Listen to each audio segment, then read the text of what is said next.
Good evening, good evening, good evening. Hello, everybody, and welcome to Forever Rugby on Forever Sports. We are live. It is Tuesday night. The Springboks have announced their squad. Well, they've matched 23-4 for Saturday, which means that it is officially starting to get very, very real with regards to the British and Irish Lions tour. Really, interesting side, a couple of interesting selections, and really unnecessary drama in terms of the reaction to the side, in my opinion. But yeah, good evening, everybody. Start jumping in the comments. Let's start getting the conversation going. We've got a poll running as well, which we're going to end in just a few minutes. Coming up in the show over the next sort of hour, we'll be talking about, obviously, the South African squad will be the main sort of topic. And we'll also be talking about the fact that the Lions have brought back forward their team announcement. They'll be announcing their side tomorrow at, I think, about 11 o'clock. We will obviously have a video up as soon as they do announce their team. We'll do a little bit of a mention in terms of the Curry Cup, in terms of what we have in store for us tomorrow. That we will both be live for both Lions versus the Griquas, as well as the Western Province versus the Cheetahs after that. And then I will also be joined in studio in a little bit by Sean Hussen, who, if you don't know, has been doing some of the watch along stuff like that. He was also been on the channel as part of a panelist, so he'll be joining me in the next sort of 10-15 minutes. So yeah, lots to get through. A very, very interesting day. So let's see if we've got in the comments. We've got F and DSG says hello. Good evening, Grant. Honey, not so sad. The Bulls Sharks are cancelled. Yeah, I think that's a very frustrating game, and a lot of people are quite angry about it, to be honest, and probably rightly so. Couldn't agree more. It is test week time. You know, it's just a matter of days until we will see the first test. Also, if you haven't seen, the news is finally confirmed. All 3 tests will be taking place in Cape Town over the next 3 weeks. So, you know, what we will see on Saturday in terms of the conditions is probably similar to what we will see over the next couple of weeks. And this sort of starts raining and stuff like that. But it will be in the same stadium, the same pitch, the same venue for all 3 tests, which is probably favors the Lions, if I'm going to be very honest, in terms of the conditions, in terms of what they can come to expect. You know, it's been very dry. It's been quite cool up here in Johannesburg. In fact, it's been bloody cold and anything else. But it's been very dry and, you know, very good conditions, very good, you know, for running rugby and you know, for if you want to sort of kick in and go far and stuff like that and other stuff, then very good. But I'm actually change my studio. We're sitting in the Springbok studio where we're on a Lions tour. So let me get a Lions studio up here. There we go. Let's add Bill to things. Hello, Bill. And in fact, we can officially add the Lions trophy to things, because that is what they are playing for, ladies and gentlemen. For the first time ever, there is a British and Irish Lions tour trophy, which will actually be a sort of a floating trophy. So, you know, we'll get it if we win the series, for example, then we'll keep it here, or they'll take it there, and then they'll take it to Australia in a couple of years, 2025, and they'll take it to New Zealand in 2029, etc. So that is what they were playing for. The first time there's ever been an official sort of an ongoing trophy. You know, there's always been a sort of a trophy that you can sort of pick up at the end of the third test. But nothing that's sort of that this constant is the word I'm using. But in terms of the change of venue, I think it's frustrating to lose the altitude, because I think that, you know, whilst they said that they've trained at altitude and stuff, and they've been doing altitude training, I just don't think it's the same as a lot of these players who play in there week in, week out. And, you know, Ellis Park is such an iconic stadium for the Springboks. It's such a fortress for them. Whereas we don't actually have the best history, I think, down Cape Town. Obviously, this is the first sort of games at Cape Town Stadium, so it's a bit of a clean slate. But in terms of in Cape Town itself, I don't think we actually have that great of a history. FNB Stadium, we also don't technically have that great of a history in terms of results there. I think we've lost to New Zealand twice in there. But yeah, Jack Stewart says, are you worried at all about the Springboks in the upcoming match? Of course, there's a little bit of worry, mostly about sort of the fitness of the players who have been quarantining and stuff like that. You know, it's going to be interesting to sort of see where these players are. I think, you know, there are a couple of red flags in the SAA game in terms of how we kind of sort of burnt off towards the end.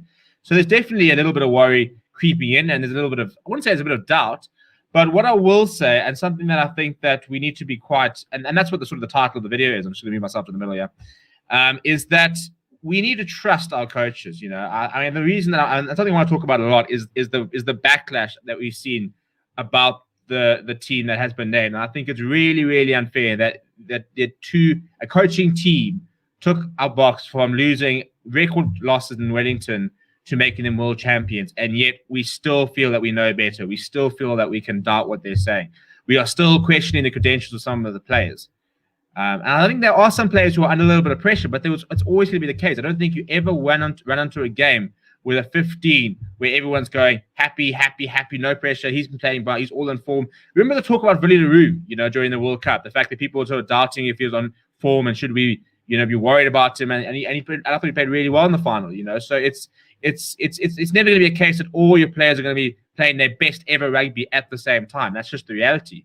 But I look at that 23, and I don't think it gets much better. Obviously Dwayne Vermeulen and Archie Stamer, we'd like to add those two, but they are injured. That's not a COVID thing. That's not anything. That's if this was a normal tour, if there were fans in the stadium and stuff like that, they would still be injured. If there was no pandemic, they would still be injured. I mean, look, we don't know, but that's the point. Is what the reason that they're not playing is not as a result of the pandemic. It's not as a result of anything other than the fact that they are injured. So that's just rugby. Quas is getting anxious now. I feel the nerves for the first test. Hi guys, this is my first British National Alliance tour of South Africa, which I can remember because the last time I was 2 in the British National Alliance tour of South Africa, I was 13, so a little bit older, but very, very excited. And the first time, I think it's the first time, and I was just so upset not to be going to the games. I'm just gutted because I was supposed to be there with my beers, meeting people. I think a couple of people had tickets for the Bulls game. We were talking about potential meetup and stuff like that. So very, very frustrating in that regard. But it's just nice. It's going to be nice. It's going to be nice. At the end of the day, there are a lot of people complaining about this tour and whether it should have gone ahead and whether it can be considered a proper tour and stuff like that. At the end of the day, you've got two ways of thinking about it. You can either choose to just enjoy it, get behind it, cherish it, really, really get into it, or you can sit there and complain. And I choose to try and enjoy it. Playing Cape Town, sorry, I've got to scroll down. Playing Cape Town will suit the Lions. They're used to Cape Town winter conditions. Pretty little box loss, altitude advantage for the rest of the tour. I thought there was a trophy 2017 where both captains lifted it up. It was, but this is now a floating trophy. So if we go to Lions, or I'll even try to put it up on the screen.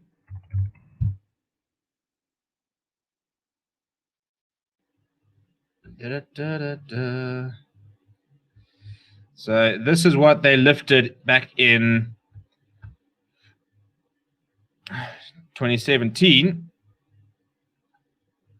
Oh, it's a terrible quality photo. But yeah, so you can see that there was a trophy. That is about the quality of the Springbok press conferences at the moment. But this thing over here on my table, that is now going to be the trophy moving forward. So they'll be using it for all sort of series and stuff like that. So it becomes a bit of a floating trophy. Will Mapimpi be ready for his first game back against the Lions? Well, you're going to have to wait and see on Saturday, I suppose. He's in the team. So, and I think that's probably the only sort of reason I'm nervous. I'm not nervous in terms of the personnel. It's more about individually, are they fit? And that goes for a lot of people. It's not just, Mapimpi. I mean, Mapimpi and Bongi are the only two players who have not played a single minute. No, not Bongi, Mapimpi and Lutiaga are the only players who haven't played a single minute of Springbok rugby this year.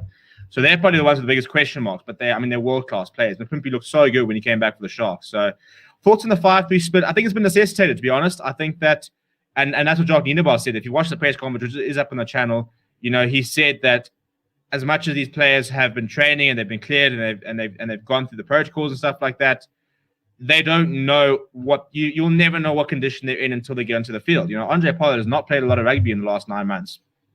So I don't think we could afford to go with a 6-2 split. I mean, if Andre Pollard gets hit badly and he gets injured in the first 10 minutes on Saturday, what are you doing?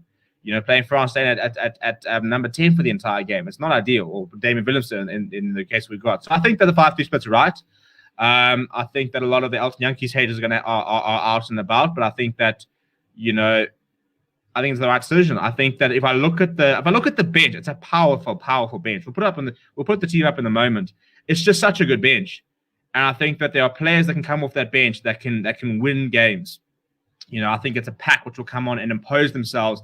And it's 3 very, very exciting backline players who will love to have a go at a tiring Lions team. So I think what you've got to do is you've got to go and hit them up early and try and tire them out. And you've got to try and take them the full yards. And then at 60 minutes, you're putting on Willemse, Alton Yankees, and Herschel Yankees and say, right, run them off their feet.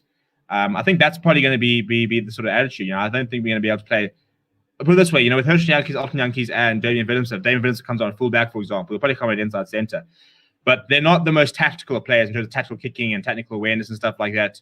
From a sort of a up and under and that type of sort of point of view. They can manage a game, but they're very exciting off the cuff players. So, for example, if we're losing, they're the perfect players to try and chase a game.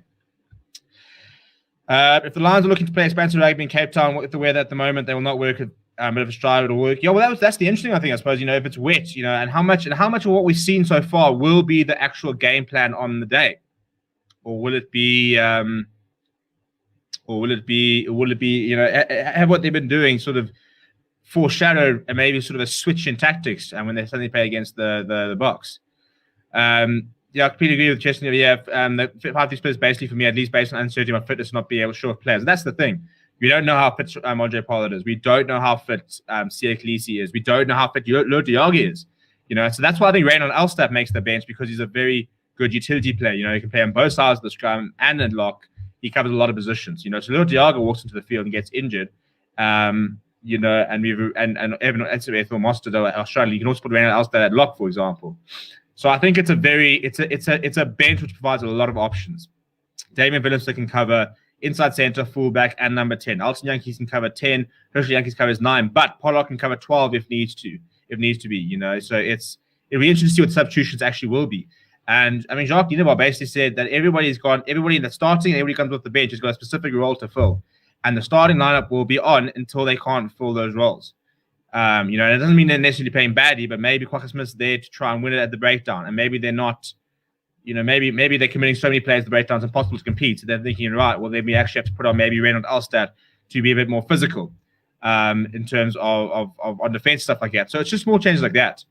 Where obviously we need him in the late stage for physicality. Yeah, I must admit, I think Reynold Elstad's probably my only gripe in that starting lineup. I just haven't been that impressed by him when he's played for Springboks. So I'm happy to prove him wrong, and I hope he does go out and play a storming game. But I would like to have seen Jasper Wiese off the bench, and I think that, Peace there for Toy covers lock, and I think that Kwagga Smith's very versatile. So I think that we could have probably gotten away with not having the versatility of Elstad if we had Wiese in terms of the other players already playing.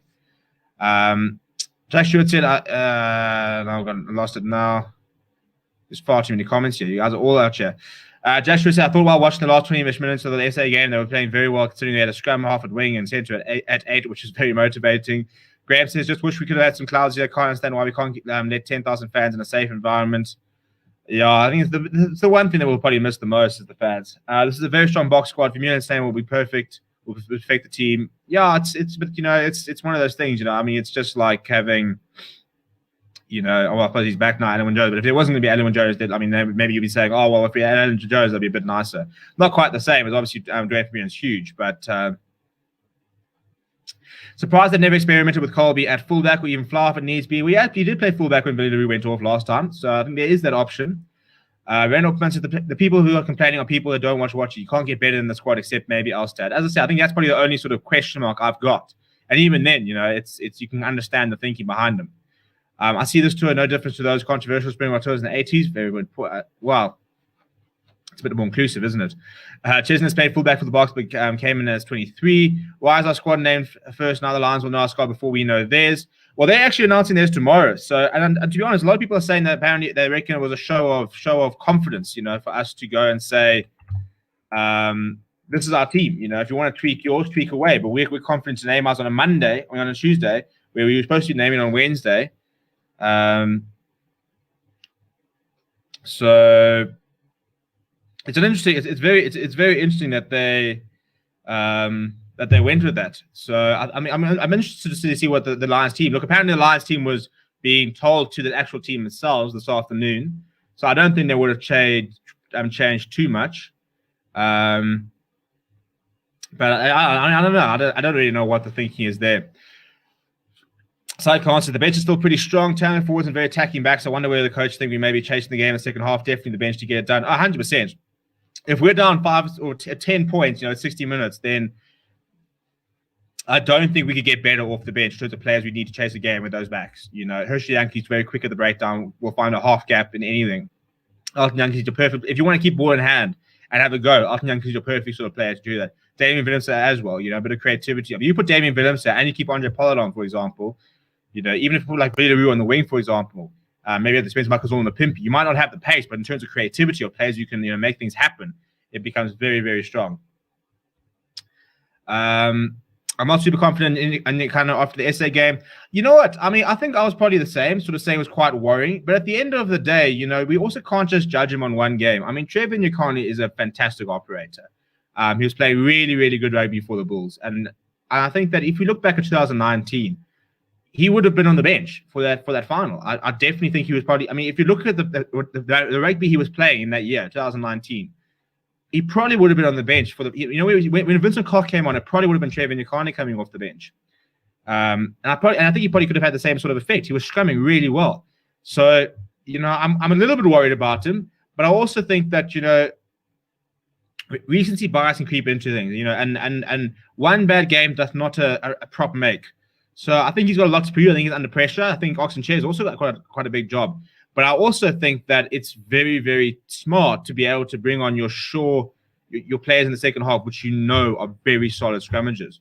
You know, if you suddenly need a platform to operate from the second half, you need to try and find a couple of late penalties. You know, you can try and bring on a front row, which is going to really, really give them a proper go.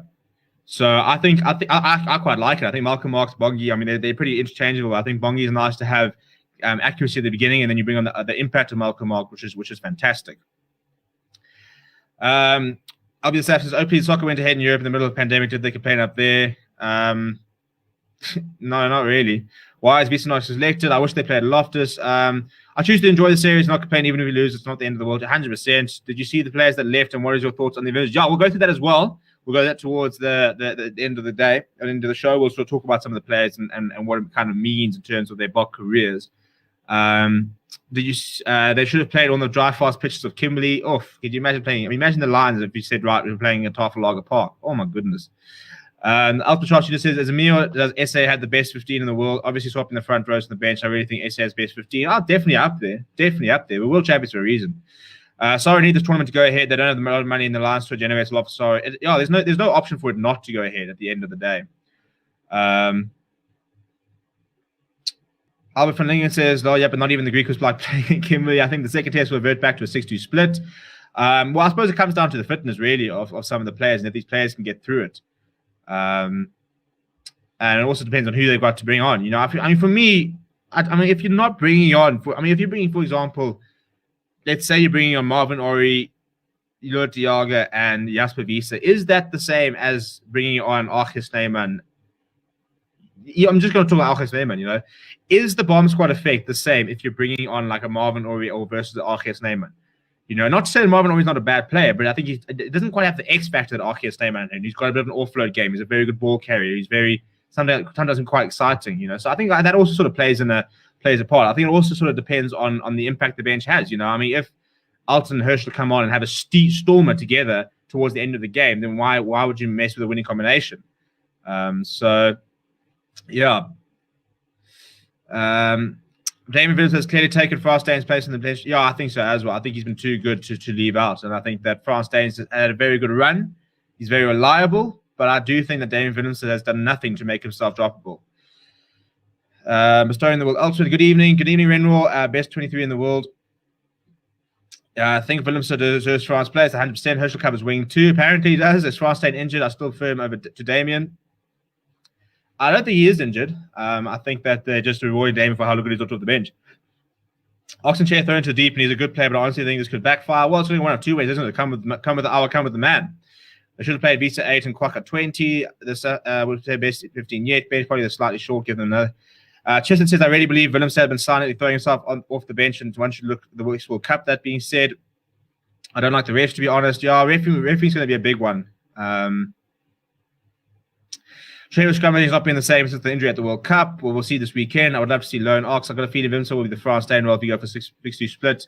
Whereas in Corsi, yeah, well, I mean, Corsi's been dropped. I think that's probably a massive call. You got to feel for the man who I think's probably done nothing wrong.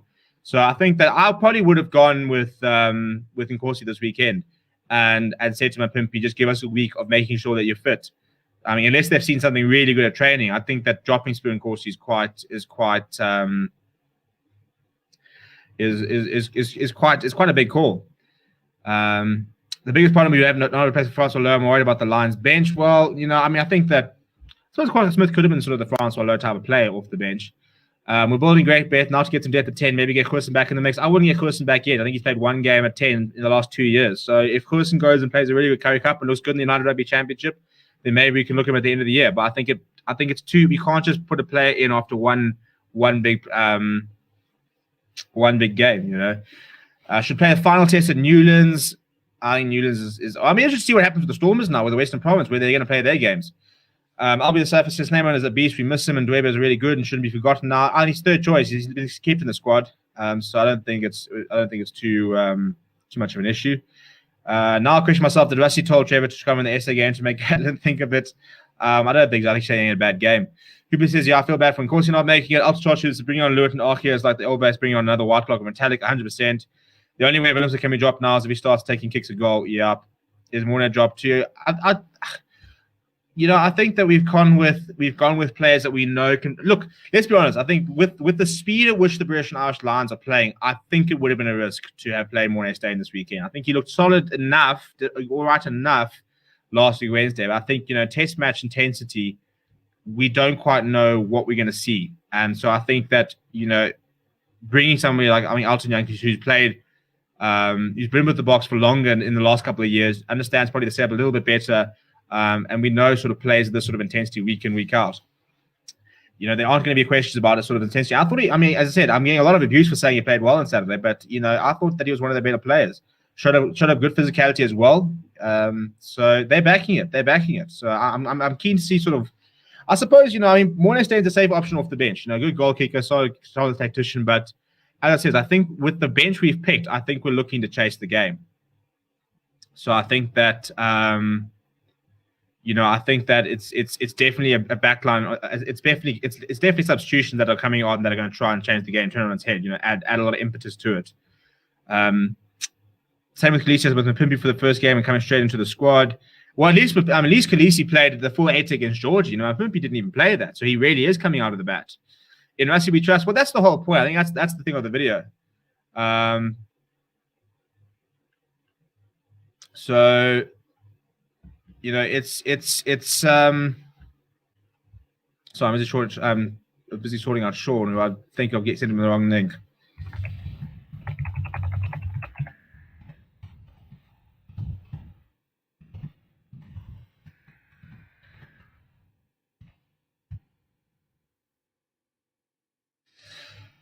The whole point of this video is I think that we've got to back the coaches, don't we? They've never given us a reason not to back them, and I mean people are really losing their minds, and I think really stupidly to a certain degree. With people saying that this is the start of the end, they made a massive mistake, we're going to get pumped and stuff like that. We might lose on Saturday. We could lose, and if we lose, there's no shame in losing against a team comprised of the best of 4 nations. We know that the Lions, whenever they take the field, are favorites. So there's absolutely no shame if we do lose. But I think we've got to back the decisions that they are making. That's the whole point. That's why they're in the hot seat and we're not. So I'm not. As I said, I will judge everything based on what happens after the third test. If we lose this test and go on to win the next 2, we can't complain. If we win this test, we win next week, we can't complain. If we can't complain, if we lose the 3-match test series, we can then go back and say, maybe this would have been a better choice. Maybe this would have been a better idea. But that hasn't happened yet. So we can't just lose our minds before that. I'm going to bring in Sean in a little bit. But let me just look at some of the comments here. We have a very mobile front row starting. I think Jacques wants our pack to be more mobile in the first 60 minutes.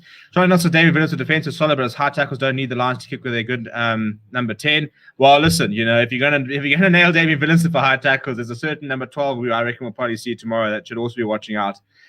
With the 6-2 split, you usually have a fast forward on the bench. We don't have one on the bench.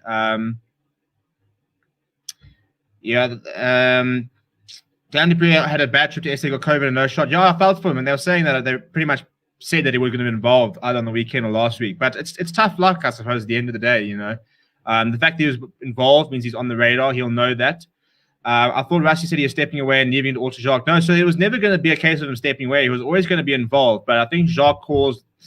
I'd love to see how the relationship works. Jacques, in theory, is calling the big shots and stuff like that, but Rassi's definitely still involved. We'll see him running water on Saturday. So almost everyone that lost against the Bulls has been dropped. Yes, everyone bar Kwacha, who starts, and you've obviously got Alton on the bench. And apart from that, I think that's it. And Dale Indy, who started, obviously. For all the times we've complained, the Springbok team this year has not lost by more than 50 points. Exactly. Funny enough, Brian Driscoll says the Lions have no chance. That's an interesting call from him. Either way, this is the best possible preparation we could ask for the upcoming Rugby Championship, 100%.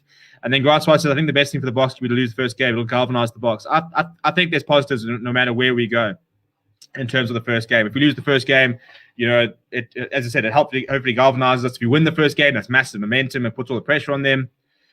KPMG says it shows how tough SA fans are after the midweek match when we are world champs again after the Bulls lost, Russia's lost the plot. 100%.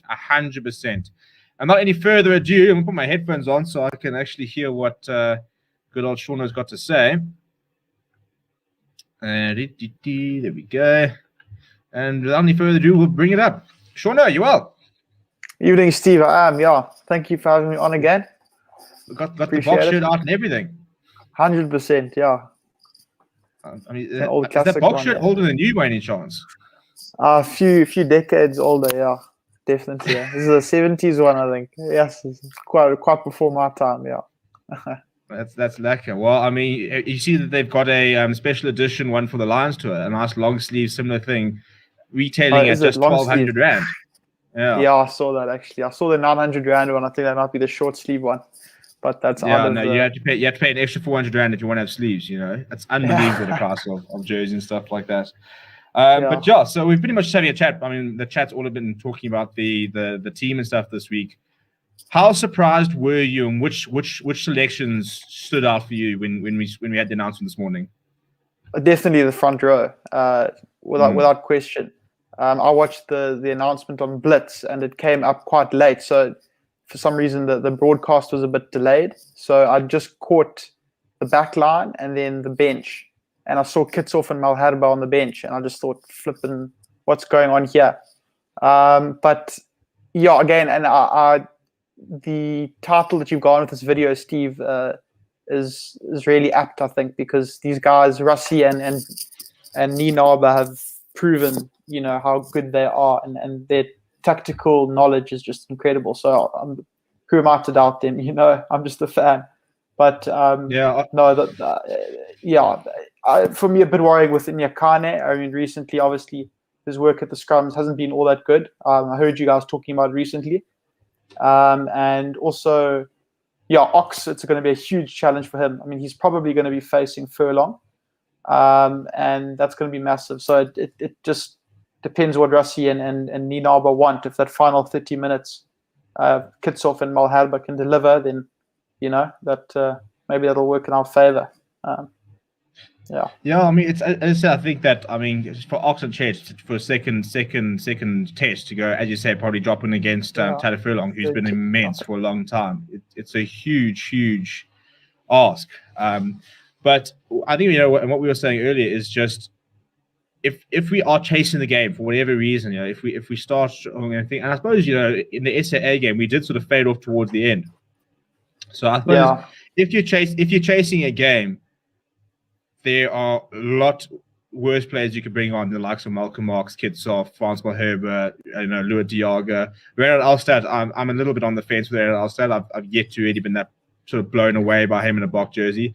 And then, I mean, the three backline players, that look, a lot of them sort of divide opinion, obviously, especially Elton Yankees. But if you are chasing 15 points in the last sort of 10, 15 minutes, you can't ask for better than those three, really.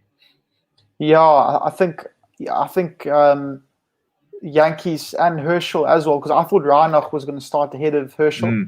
But I think that those selections on the bench sort of indicate that maybe Rassie thinks that the game's going to open up later. Maybe in the last quarter, it's going to be more of a running game. And in that case, maybe that front row, that's the same sort of idea, because so who knows? I was very surprised that neither of the Steins were picked on the bench. That was also for me. I couldn't believe it. I know I heard you saying earlier about Willemse, and I agree with you. He's a hell of a player, and I think it looks like they're grooming him, and they want him to take on that Frans Steyn role in the future, where he can come off the bench and play several positions in the back line. But yeah, again, I was really surprised that neither Mornay nor France were selected.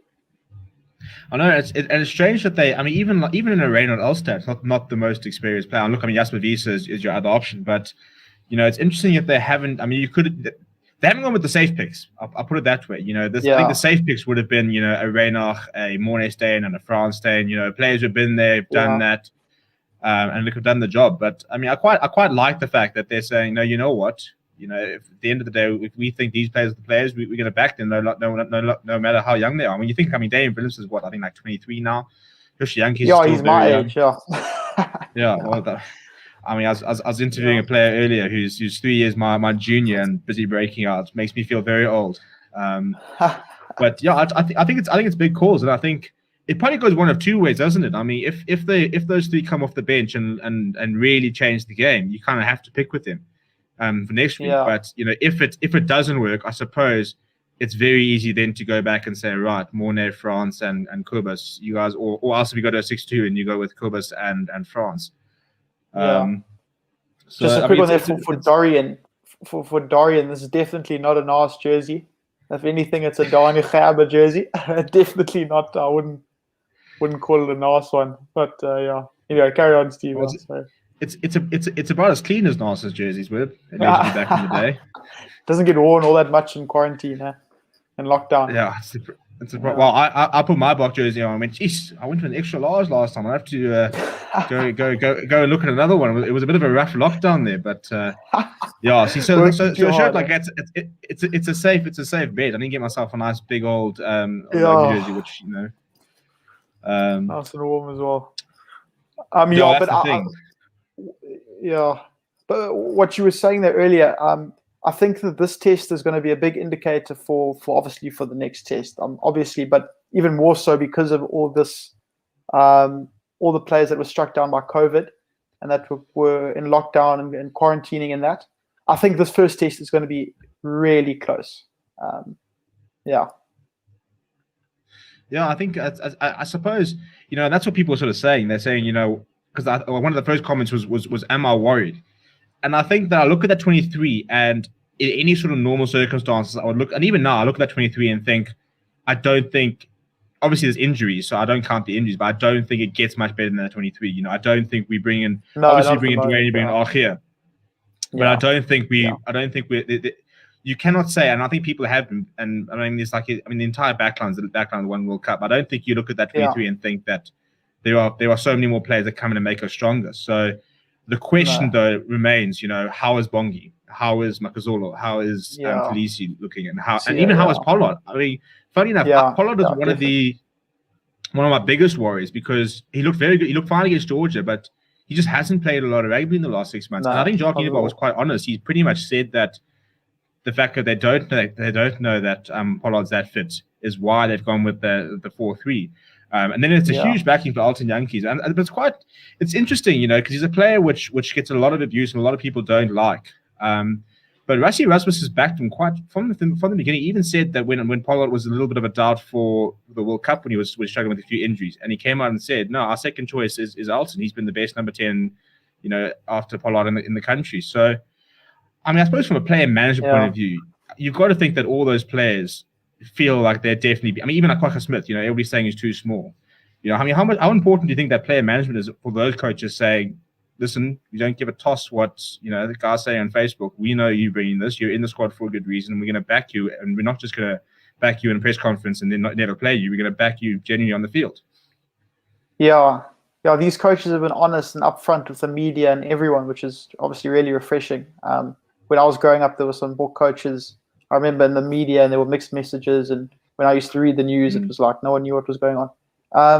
But when you're talking about Alton there, and you got to also feel a bit for him because he, like you said, Pollard hasn't played. I mean, he got injured, I think, in September or October for Montpellier. He didn't play. He came back on the bench for that Challenge Cup final when they beat Leicester. And Alton's been playing this whole time, and he's been playing well. And you've just got to feel for him. He's been fit the entire time. Obviously, he's a totally different player to Pollard. And personally, I think that Pollard is definitely a few levels above Yankees. He's just got a bit of everything. He's Pollard. He's whatever you want, he's got everything. And being in the South African side, he's got that physicality that we love as well. And you still feel like I still feel he hasn't hit his straps totally. I think there's always more to come from Pollard. He's had those injuries and things. He's the highest paid rugby player in the world. I mean, he's earning more than Barrett. And you think he's good, but I often get a bit of abuse when I say that. But I think that I think Pollard's like world class. But I think highest paid rugby player, like best. I mean, he's not the best player in the worworld. No. Is he the high? No. And I think the frustrating thing is, as you say, is that we remember. I mean, he was so highly rated at school level. Was phenomenal for. I mean, I think he played under 20 championships like 3 years in a row or something stupid. He was in school, yeah. So so I mean, obviously he's won the World Cup, so we can't be too harsh. Yeah, but I kind of get what. Yeah. But I kind of get what you're saying. I do think that it's amazing he's been. I think that he had the talent to do what we've seen Beauden Barrett do and do what we're now seeing like Richie Mo'unga doing. Yeah, I think he's still, honestly, if he can string a few seasons together, maybe he could still take off and go up a few notches. Well, I read a very interesting quote a long time ago from Farid Priya.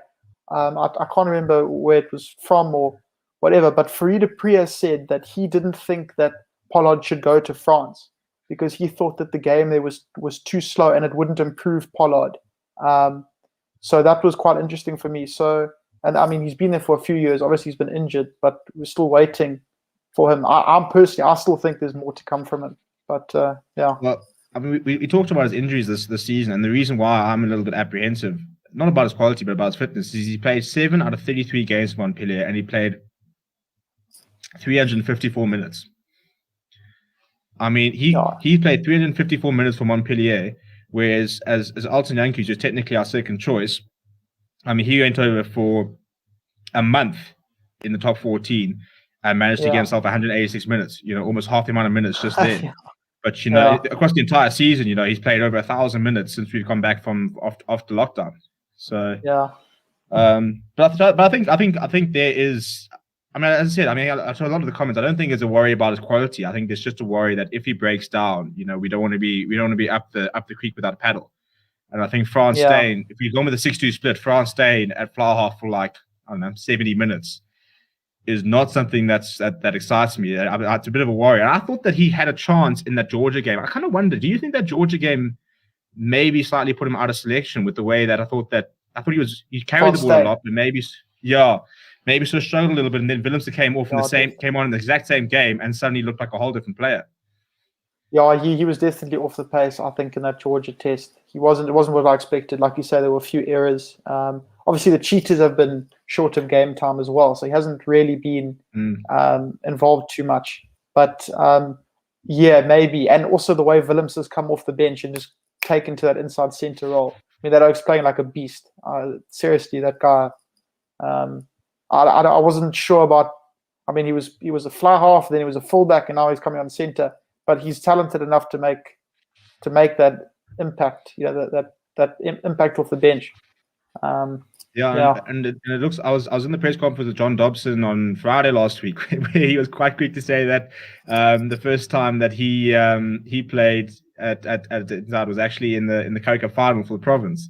So it's trying to sort of imply that people mustn't think that Rassie and Jacques Nienaber have done a masterclass of putting him at 12. He played there before. But he was saying that he's pretty much going to almost be forced to actually either play him at, because it's quite interesting. It's what I kept sort of saying, because I think we all can agree now that Damien Willemse is not a 10. I think finally I think that ship has sort of has set sail. But they were saying that they might look at either playing Willemse at 12 or else Warwick Galante at 13. And I was kind of sort of sitting there. I'm not quite sure which one excited me more. Yes, Galante 13. Has he played there? Has he been? I don't have memory of him playing at 13, but John Dobbs sat there and said, listen, he's got all the traits. And you know what the thing is? I think it's just they don't have a 13, because Ruan now is, it's kind of everywhere at the moment. Rikus Pretorius and Du Plessis are both insides about traits. You've got John de Jong back, but he's not exactly long term. So I think, if you're going to have Warwick Galante and Damien Willemse in the same side for the next 5 years, one of them's going to have to move. Yeah. And Dan Du Plessis, shame he's also flippant talented, but geez, that guy can't catch a break with injuries as well. He's always injured. And it's nice to see him playing inside centre now, because he was playing outside Rikus Pretorius for ages, never got a chance at inside. Now he's playing inside. But I mean, it's just it's weird how our unions have so much depth in certain positions. I mean, the fact that if you think of Willems is now at 12, you've got Willems, Reeks Pretorius, and Andrew Bessie at 12 at inside centre for Stormers, and yet your fly half options are Tim Sweel and Kate Voliter. Yeah, and different unit. And Sweel was a shark, eh? He played when Jake was here in 2014 when Jake was the coach. Sweel was playing. Yeah, and then obviously and Harlequins. I saw quite a nice photo of him and Marcus Smith. I didn't even click during the game that those two Harlequins boys at fly half. Yeah. Yes, Marcus Smith's also flipping some player. Geez, like that Harlequins team is so they play a good brand of rugby. I wanted to support the Sale Sharks, just because they got so many South Africans. But after watching Harlequins, you're like, ooh. I just love the Harlequins jersey and the Sherman. So what more could you want from a rugby team? But I mean, it's funny though how we talk about. I mean, a lot of people talk about the Goosen chat, the fact that Goosen needs to be called up, and I'm the one sort of saying, much like he's played. I think he's played even fewer minutes than Pollard this season, and he hasn't played a game at 10 since December 2019 or something stupid. Yeah. But it's funny how people are suddenly calling for people like Tyron Green, and if you've sort of been watching enough of the last year, he was. But it's also taken about 6-7 months for him to even start getting game time. He started sort of playing at the beginning of the year to really sort of fit in. So it's funny how people sort of just watch one or two games and say, right, cool, chuck him in there. And I suppose we kind of had the same knee-jerk reaction. Yeah, they are. And I had the same issue when I was saying that Trevor Nyakani has played himself out of selection. And then you sort of think, well, maybe if we look back and think, well, maybe he's got sort of more games in the bank. And I think that's also certain players, and Jacques Nibal said that. He said that, you've got to back what players have done before as well. And I think that's somebody like an Alwyn Jones. But we'll talk about the lines in a minute. I'm just trying to think of anything else in terms of the box. Where do you think this game? Well, I've got two questions. First of all, what do you think Kwagga Smith? What do you think of the Kwagga Smith the backing? And then where do you think? Do you think we'll change anything with regards of how we play this weekend? Pretty much relating to the Kwagga Smith Sharks, I think he's probably the biggest indicator that we'll have to do something slightly different. Yeah. With Kwagga, first of all, I think that Dwayne is just when he got injured in that Bulls Stormers game, that was just a massive loss. Honestly, that Oak he's superhuman. His defensive organization, his leadership, he's an all-time great. That Oak, he is unbelievable eighth man. So his loss is always going to be felt. And Kwagga is a different type of player, obviously totally different. But I just read now before I came on here, there was an article or a quote from Ninaber who said that Kwagga does a lot of the things that Dwayne does. So but just differently. Differently, yeah. So I don't know. Obviously, he's going to be a bit quicker around the park, and maybe obviously Dwayne is always a menace at the breakdown, but Kwagga can get there quicker and maybe affect be more of a nuisance, and something that we're talking about in the comments. We'll go back to what we think about the Springboks on the Kwagga Smith. Is people were sort of saying that it's a very, very mobile pack. If you think of Oxenchair versus Stephen Kitsoff, he's very mobile. Yeah. To a certain, Trevor Nyakani is much more mobile than Frans Maherbe, for example. Yeah. Mostert and Etzebeth are also very mobile, and you obviously got CS. So maybe in having a more mobile pack and having Kwagga Smith, it might sort of suit, especially if the Lions want to try and play a sort of a quicker game plan. If he's going to be the first to the breakdown every single time.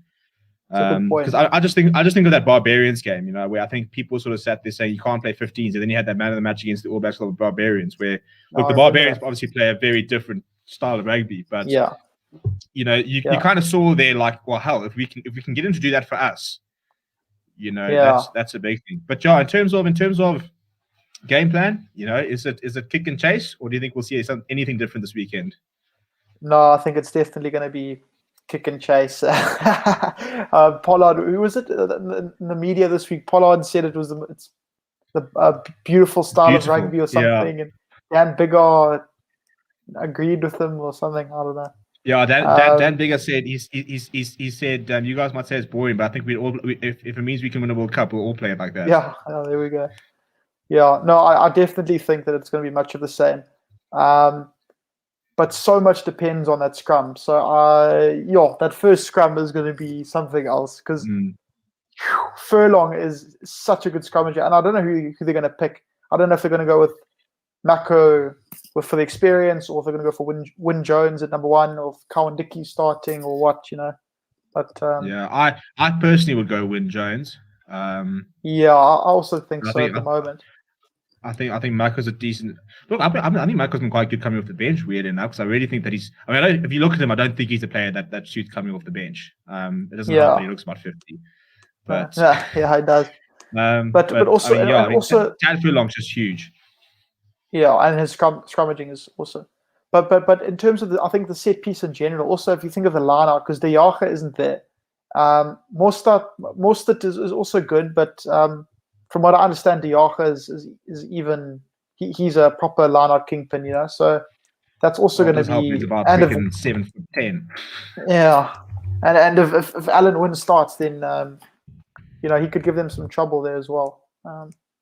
So we'll see, but I think it's going to be pretty much the same from the Boks, really. Yeah, I think given the speed at which the Lions have been trying to play, I think if they try and do that, I think it'll be quite useful trying to have Kwako who can just bounce between ruck to ruck and just try and just slow things down. Because hell, we talk about our outside backs and how amazing Colby is, and I agree. But I mean, I don't even know who they're going to go with their back three tomorrow, but all of them scare me. If you're going to go Anthony Watson, Josh Adams, and Stuart Hogg, for example, that scares the shit out of me. If you're going to go Duan van der Merwe, even Louis Rees-Zammit and Liam Williams, I'm thinking, well, maybe we can get Rees-Zammit on the defense, but I think on attack, that scares the shit out of me. So, I mean, and if they find space out wide, they've been punishing every local side, even the SAA. I think we were a little bit vulnerable out wide, but they just didn't really get there as much. So I wonder if they're going to employ that. Yeah, I wonder if they're going to employ that defense, that the fast shooting up defense and coming in from the. I don't know if they're going to do that, if they've changed it or what. Well, I think interesting. I mean, even the Bulls to a certain degree kind of exploited that. I mean, how often did Johan Clausen delay a pass, and it was like very easy for him to do, where he could just wait. Okay, cool. There's the sort of space. I mean, it is a problem. It's very effective when it works, but I think that one of the biggest problems for Warren Gatland is I think that he would have liked to have been bringing Finn Russell off the bench, and he can't do that this weekend. Yeah, because I think that with that rush defense, if you've got someone who's got the ability to dab it in behind or do something like that, he's so good at that. Yeah, and I think that Dan Bigger. I mean, Dan. It's quite funny how I think if you look at the fly halves, if they'd gone with Sexton, I think it would be even more so. But if you look at sort of like Dan Bigger, he's probably their Andre Pollard, does everything very, very well. Solid defender, nice and physical, perfect goal kicker, very reliable under the high ball, very good with his kicking game. Tackles as well. It just doesn't really make sense. And then you've got your Finn Russell, who's the same sort of your Alton Young, very off the cuff, very instinctive. And the fact that now they've loaded Marcus Smith, who I just hope in many ways I just hope we don't see him, because I feel like he's just one of those players. I mean, after starring for the Harlequins, in the final, to then starring for England, to then coming for the British and Irish Lions, picking up man of the match on debut, like everything just points to him coming in like the second test and just producing like an absolutely ridiculous performance and winning it on himself. So I just want to see him far away from that test side, because it's going too well for him. We don't need that confidence. The Oak's younger than me, man. Flipping out. I'm sitting here talking about rugby. He's out there flipping playing for the Lions now. Well, you know what? We'll be drinking beer on Saturday and he can't. So who's really got it tough? Yeah. But speaking of the Lions, I mean, people in the comments are asking me all the time that who's your selection, and I keep trying to delay it. And I kept promising I was going to do a video, and I was going to try and do a video tomorrow. And thankfully, they've moved the team announcement earlier, so I actually don't have to put my cock on the block. But who do you think we'll start with front row? What do you think we're going to see from the Lions? I think we know it's going to be Tad Furlong. It has to be. Yeah, I think so. Just we did this. We picked our team a few months ago, Steve. Honestly, it could be anyone. The day it was announced. Yeah. Yeah. No, I don't know. I really don't know. There was supposedly a leak, a Telegraph leaked a team or something on Twitter. I was seeing earlier. Yeah, I saw that. I actually want to try and find that. But I don't know. I don't know. What I want to know is that back three. Definitely, I love I love Liam Williams and I love Stuart Hogg. So Yeah, it's going to be tough to see either of them miss out. But I have a feeling he might just go for Williams. I'll be really peeved if they go and do like Anthony Watson at fullback or like Josh Adams at fullback. I don't. Flip, no, please. I don't think they will. But we might see Fundamata. Who knows? But Liam Williams under the high ball, he's about as good as he it just gets. doesn't miss. Yeah, I think that if it was, but at the same time, I just think that if there's one player who can just like the tougher he gets, the better he gets, it's somebody like Stuart Hogg. And if things start happening for him, like and like that man when he starts playing well can just become untouchable. And we saw a couple of the Scottish games where things start going well, and him and Finn Russell start turning out the heat, and he's just But this is the problem, and this is why the Lions are favourites for Saturday. No matter what side we named, if we could have had Dwayne Vermeulen, we could have had Archie Stamen, we could have had anybody back. But the Lions will always be favourites because they could be bringing on Stuart Hogg for Liam Williams. They could be bringing on Finn Russell for Dan Biggar.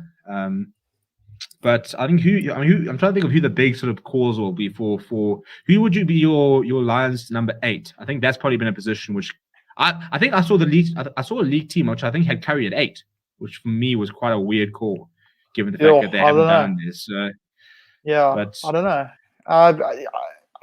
I've liked the look of Simmons.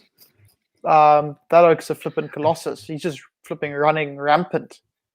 I think the fact that he's come off the bench a lot, I wonder if that doesn't point him to be that sort of impact sort of player, because he's just No, I don't think he'll start, but he's been good. I don't know. Faletau has started. I think he's got like 5. He must have 4, 5, 6 Lions test caps by now. He was on the previous 2 tours. Could be a guy like Jack Conan. Maybe that's a bit of a bolter. I don't know. I don't know. But I wonder, do you think that Alan Wynne-Jones is going to start? I think everything seems to point to him starting, weirdly enough. I think with Gatlin, I think Neil Jenkins, everything you've been saying that he's ready to start. It's a huge call if he does start. Yeah. It's a bit unfair on the Oaks. Yeah. Yeah, ironically, I think when we were talking about our sides, back when the squad was first announced, I think I definitely did. I'm not sure if you guys did, but I left Itoje out the starting 15.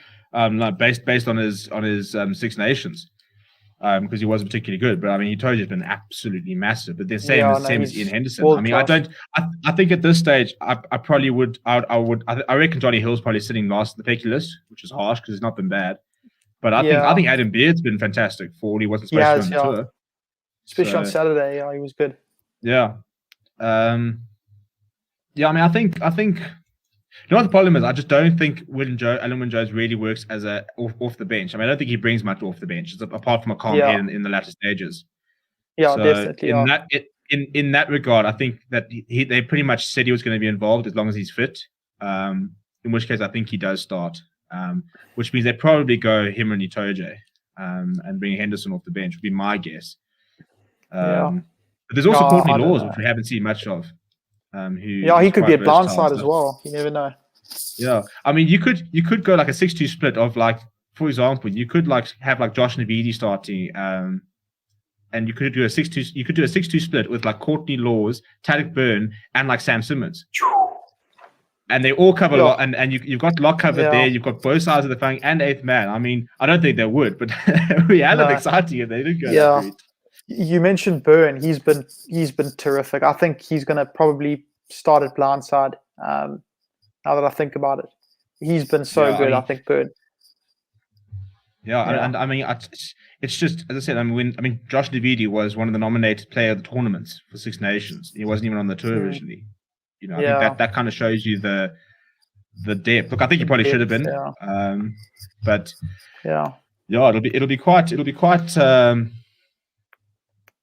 it'll be quite interesting to see where they go with that. I think that Curry or Laws, a lot of people are saying Curry.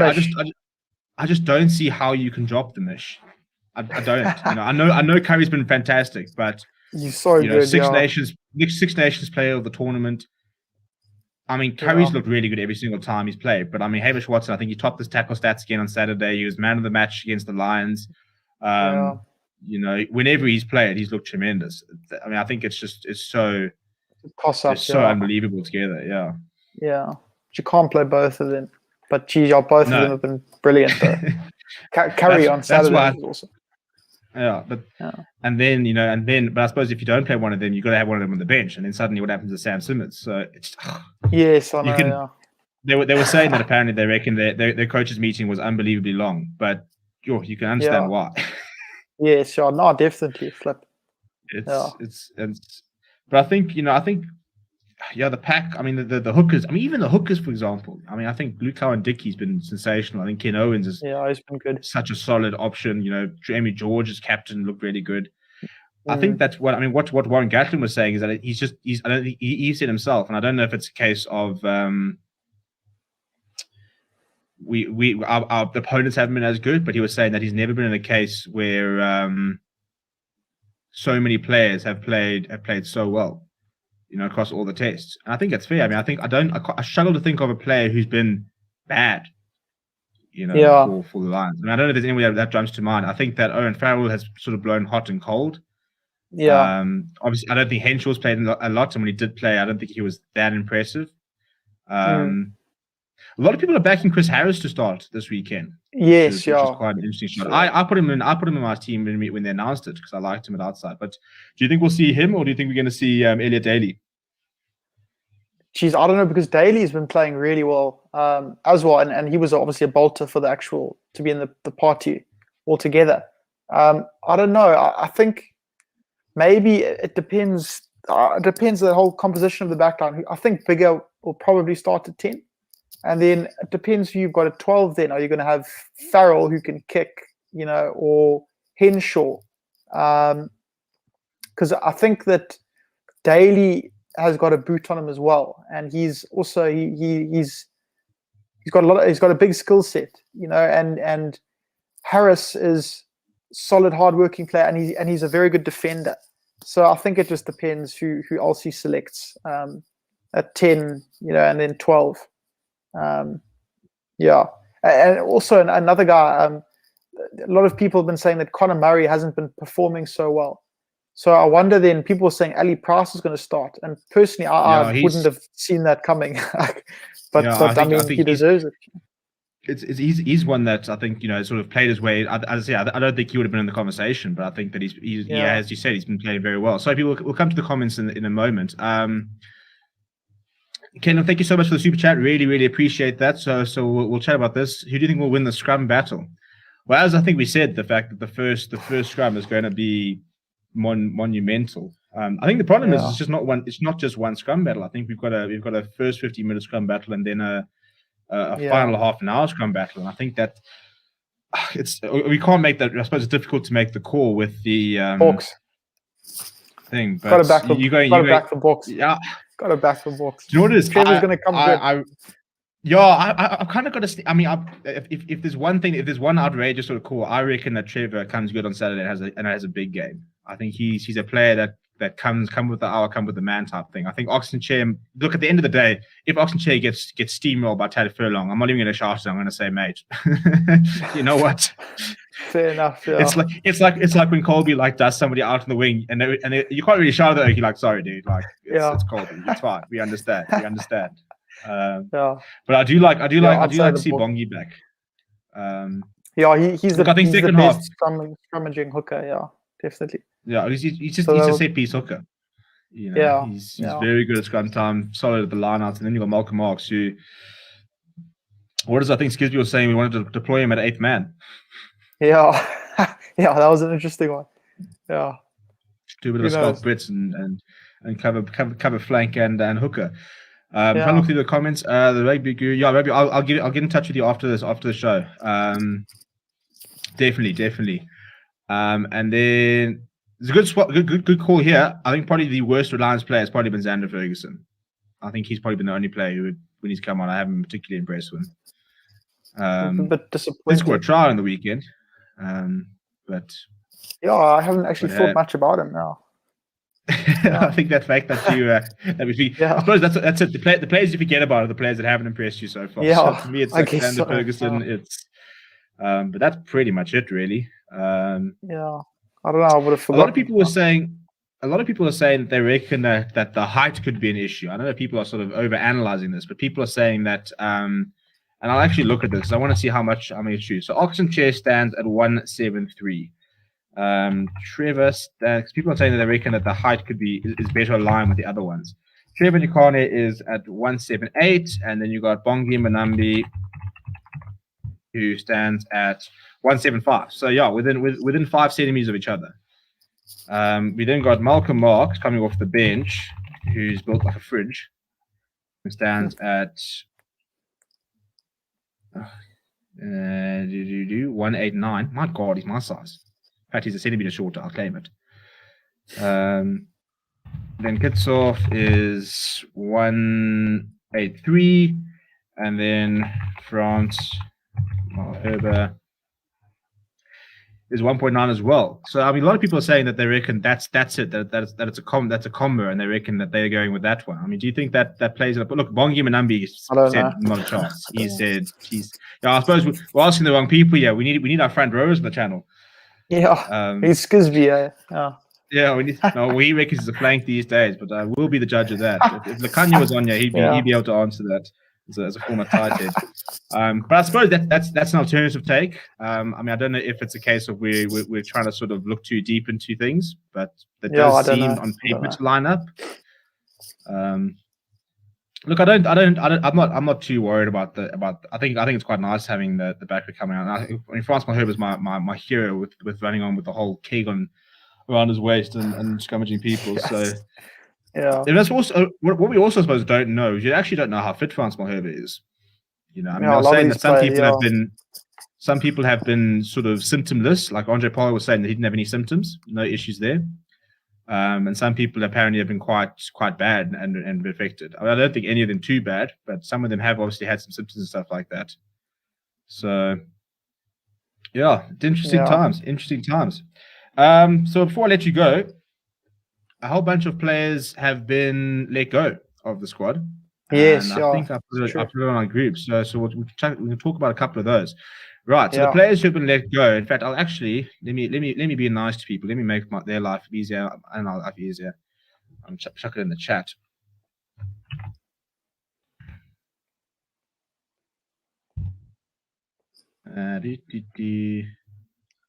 Okay, there we go. So this is who's been released. It's Yao Penke, Roscoe Speckman, Wandisi Similani, Sanele Nahamba, Dan and John Lutapria, Kuni Ustason, Lizo Kopoka, Skari Intibeni, and Fez Imbata. Look, I mean, I think if we're looking at those players, I think Penke and Speckman are inevitable. We just got too much quality at wing. Yeah. Nahamba was always sort of winners there. Yeah. Yeah, I mean, none of those Nahamba players was fourth choice. Yeah, I think the only probably big calls are the Dupree brothers and Kuni Oosthuizen, who are not particularly young and not. I wouldn't say they're sort of players for the future. You know, I think they're pretty much players for the now. So I suppose those, and I think Kuni Oosthuizen. I mean, he had a bit of a shocker. On what happened to him? Why was he pulled so early? Yeah.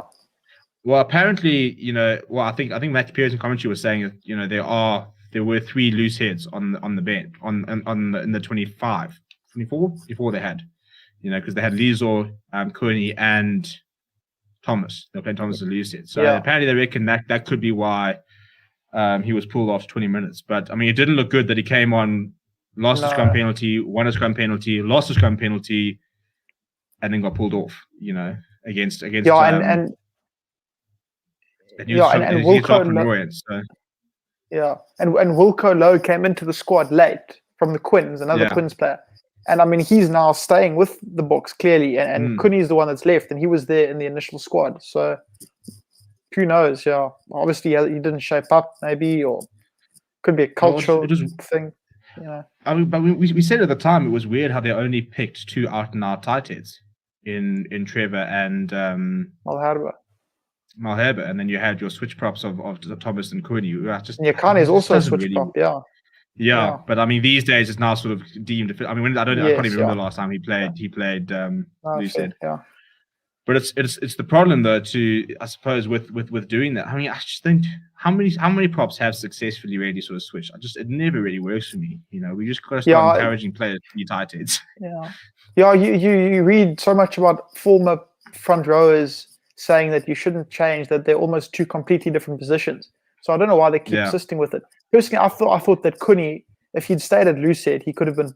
If he just played his whole career, I honestly think he could have given Beast a run, a few years ago. But he's been obviously switching, and as you say, it's a tough transition, I think.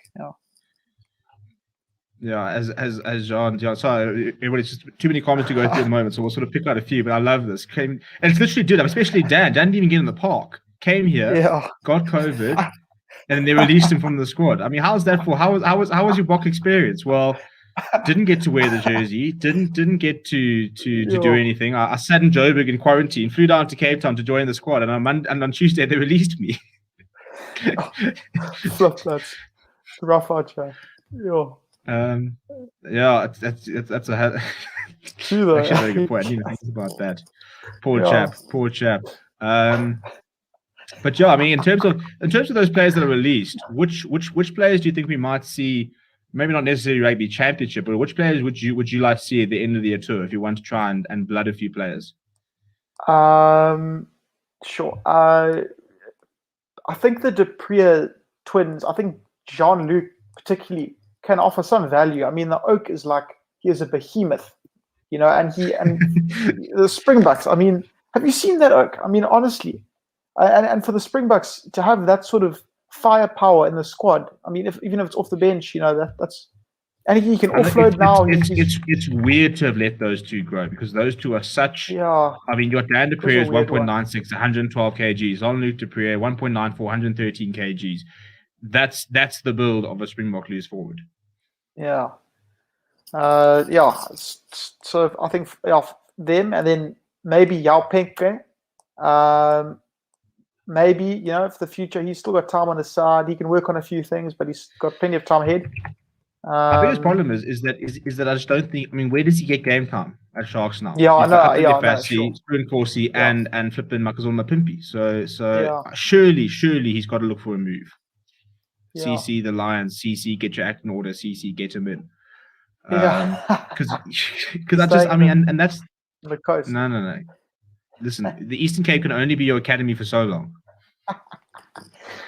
At least we're not hiding it anymore. The MVM holdings, they came out and said, literally, I love that. Straight up, yeah. We're looking forward to developing Eastern Cape rugby. And it was like, what? You realize Turks are based in Natal? They're like, oh, no, it's fine. It's fine. We've got our factory. You guys chill, and we'll just keep producing these players. You're going to see like the Wilson Sulu Varsity Shield squad is going to be part of the academy soon. Yeah, but back in the day when Super Rugby was first played, the Sharks were called, I think they were called the Coastal Sharks, and they encompassed the Eastern Cape and Durban. So it was like Port Elizabeth, East London, and Durban. So I think that's basically what we're trying to do again, and never really stopped. I mean, it's a pretty big East Coast to just make one team, and then you think that we've got the Lions and the Bulls, and I can literally drive to Victoria. Can't win a Super Rugby title. And you're never going to win one again either. Now you made 3 in a row. Sorry. 3 in a row. Listen. It was a painful time in my life. I think for all of us. I wanted them to win as well. Yeah, no, I remember having the fight with my girlfriend when I lost my shit because I was literally watching. It was the last one. It was the one. I think it was against the Crusaders in Christchurch. And I was just not losing, and I said, "This is such fucking shit." And she's like, "You need to calm down to sports backs." I was like, "You don't understand. This is the third year in a row that I'm watching a final. This is the last time. These players, half of them are already left. This is the last time, and we're buckling again. Oh, horrible times. But yeah, well, maybe, and look, I mean, we're not going to be competitive for the United Rugby Championship until we decide to actually bring a player back who's got Currie Cup experience. But yeah, I mean, I think we can probably let you go and stuff like that. Sure. Thanks for the thoughts, stuff like that. I think we're in a very very interesting game. It's going to be a hell of a test on the weekend. It's gonna be and tough. do you have beer stashed away, or are you sipping water all day? Yeah, 100%. I've got some beer. I've got a whiskey or two, a few famous Krause bottles stored away. So all good. So we'll put Sean's address in the comments. He is in Durban, so you can go loot him. Sorry, it's too soon. Way too Um, soon. well, Way these things too are. I soon. think these things are slowing down a little bit down there. Yeah. But yeah, please well, do keep safe. Make sure that Thank you. nice jersey is nice and ready for the weekend, and hopefully we can have a 100%. chat sometime next week, and we can get Skizby on, and we can talk about the fact that hopefully we are celebrating A win. a first win, I suppose. Yeah. Yeah. I think we will be. Yeah. Thanks, Steve. Yeah, but Okay. yeah, really enjoyed it. Appreciate it. Final score prediction. Before we go. Okay. I'm not going to do a score. I'm going to say it's going to be the Boks by. I'm going to say 9. By 9. If I'm on the spot, Boks by 9. Yeah. By 9, 3 scrum penalties in the last 10 minutes. Yeah, Malharba and Kitshoff coming on. Oh, there we go. Cool. Thanks, Sean. Keep well. Cool. Keep safe. We'll chat soon. Cheers. Cool. Bye-bye. All right. So that was Sean Goosen. You can go follow him on Twitter at Sean Goosey. If you follow me on Twitter, I've tagged him on Twitter. So go follow me on Twitter, and then you can go follow him on Twitter, and we can grow the community there. But Joe, you've been well over for an hour and stuff like that. So I'll try and get to some of the comments. It's a bit of a struggle when we're, as usual, the comments are popping out when we're sort of deep in our conversation. So let's see what everybody's got to say here. Where are we? The Ultimate Bob Score players COVID. Yeah, I'm trying to catch up and see where we are.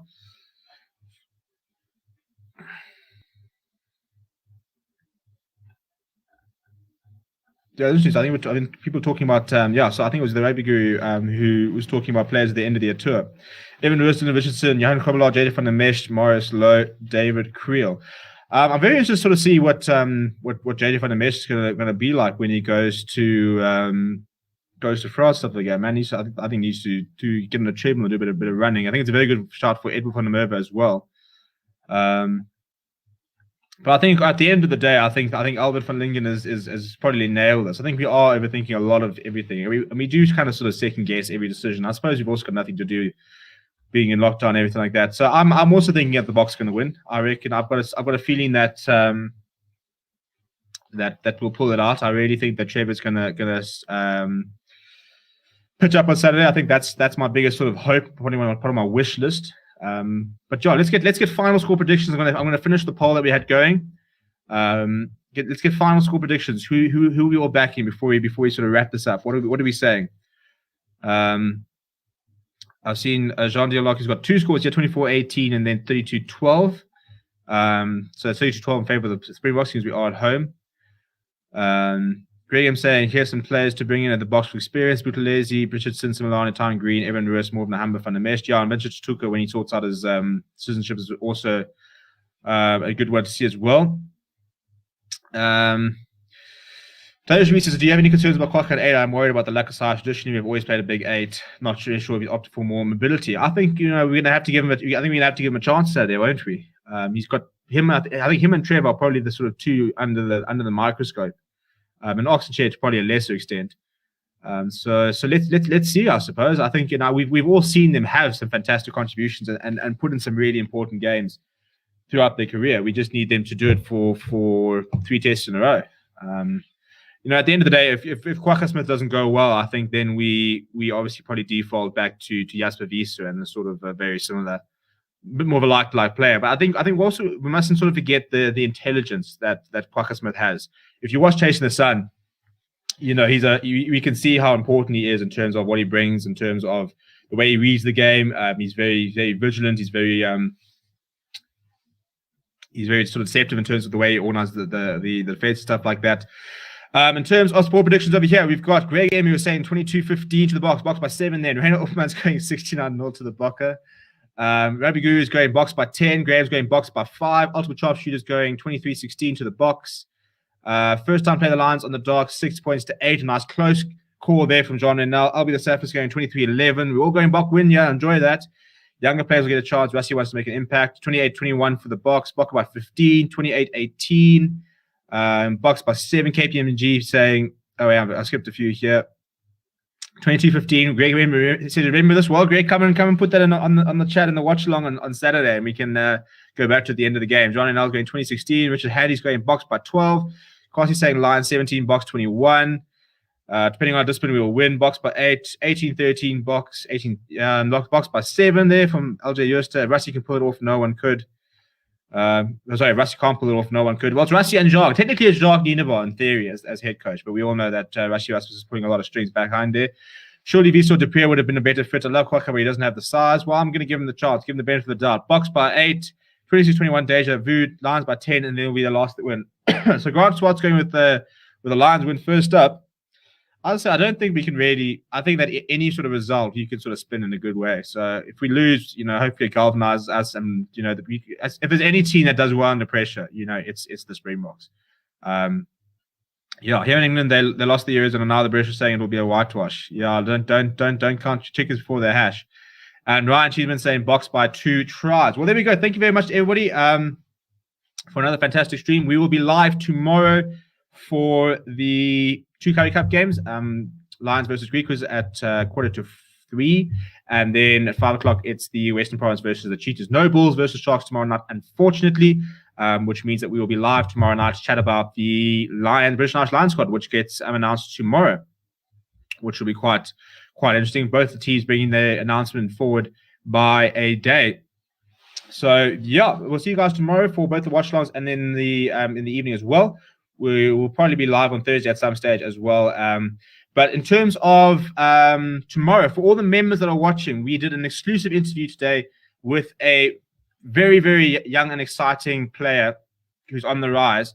Definitely a future Springbok in my opinion, and it was a really, really cool interview. And I think, I had no doubts about his playing ability, but speaking to him now and hearing the mental aspect and where he's got and where he wants to go and how he wants to get there, I think that nothing's going to stand in his way. So that's going to be really, really cool. So for members, that is going to drop tomorrow. And then for non-members, we will be premiering that interview on Friday night because I'm not going to be live and we've got no watch-along or anything like that. So Friday night, we're going to be premiering that interview. It'll be the launch of the Forever Sports podcast. So we're going to try and chat to players and coaches and stuff like that. That is the plan moving forward. So it's our first episode of the Forever Sports podcast. It's going to be a really, really good one. I said I had a fantastic chat. He's such a nice guy, very talented player.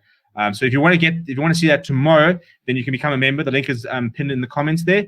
Otherwise, it'll be out on Friday as well. Thank you very much for watching. Please do keep safe out of there and stay at home if you can. Get vaccinated if you can. And I'll chat to you guys all soon. Thank you very much and enjoy the rest of your evening.